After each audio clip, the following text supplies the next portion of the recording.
Alhamdulillah rabbil alamin wa bihi nasta'inu ala umuri dunya waddin wassalatu wassalamu ala asyrafil anbiya'i wal mursalin sayyidina wa nabiyyina Muhammadin sallallahu alaihi wa ala alihi wa ashabihi ajma'in, amma ba'du.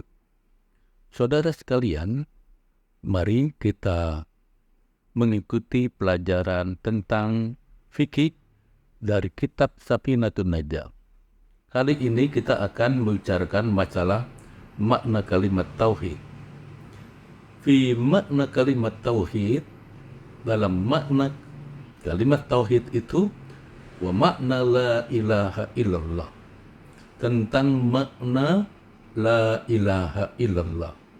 Jadi kita harus tahu tentang makna kalimat la ilaha illallah, yang mempunyai arti adalah la ilaha illallah itu tiada Tuhan selain Allah.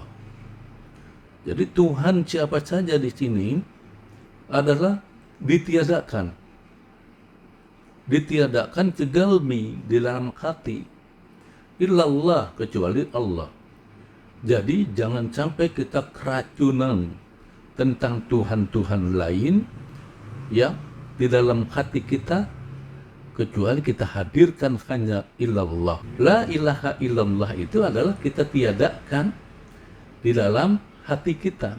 Jadi bukan dizahirkan di luar hati kita. Umpamanya ya, dalam bentuk kenyataan ada Tuhan-Tuhan lain, kita melihat ada Tuhan lain, kemudian langsung kita bantai itu Tuhan tersebut. Tidak. Di dalam Islam ya, terutama di dalam kitab fikih Safinatun Najah ini diterangkan bahwa yang dinamakan dengan la ilaha illallah itu, tiada Tuhan tersebut adalah mentiadakan Tuhan selain Allah di hati kita.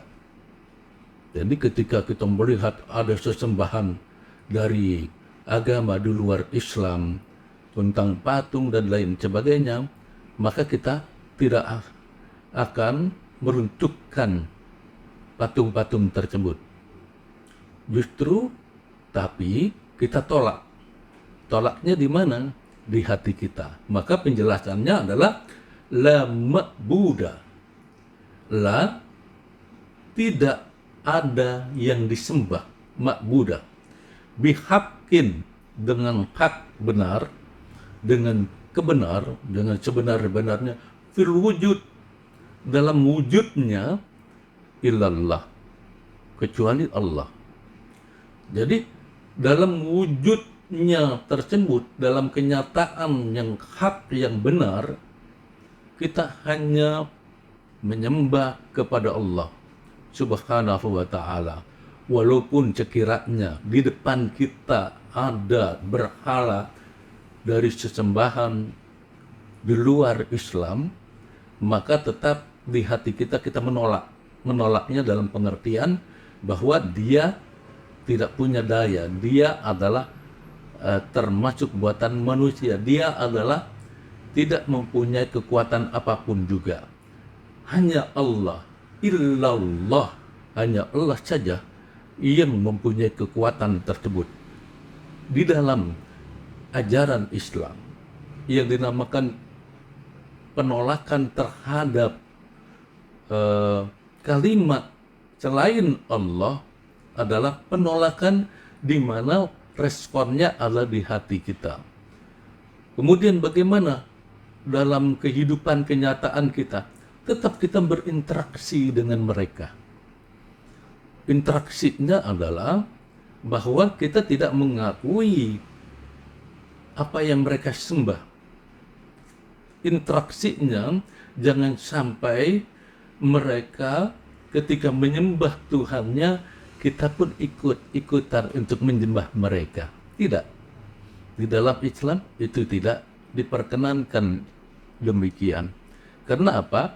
Karena di dalam Islam ada batasan, di mana ketika mereka beribadah, maka kita sebagai orang Muslim tidak wajib untuk mengikuti mereka.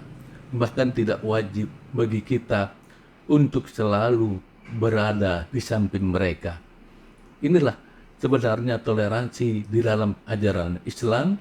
Kamu silakan menyembah apa yang kamu sembah, dan kami pun menyembah dengan apa yang kami yakini untuk kami sembah. Oleh karena itu, pernyataan ini sudah jelas. Ini adalah toleransi yang dikemukakan di dalam penafsiran, pendapat-pendapat para ulama, dan ini yang dimajukan, bukan seperti sekarang ini, di mana antar kepercayaan diminta untuk toleransinya di dalam agama. Itu tidak ada. Kepercayaan tetap kepercayaan, dan kepercayaan itu adalah hak bagi setiap orang. Jadi bisa dipahamkan di sini tentang makna kalimat La ilaha illallah yang dinamakan dengan kalimat tauhid, dan kalimat itu merupakan doman untuk umat Islam agar dia senantiasa melihat dalam bentuk-bentuk toleransi secara umum. Demikian saudara, mudah-mudahan bisa dipahami apa yang saya katakan, dan merupakan kitab Safinatun Najah ini penjelasannya. Demikian, wassalamualaikum warahmatullahi wabarakatuh.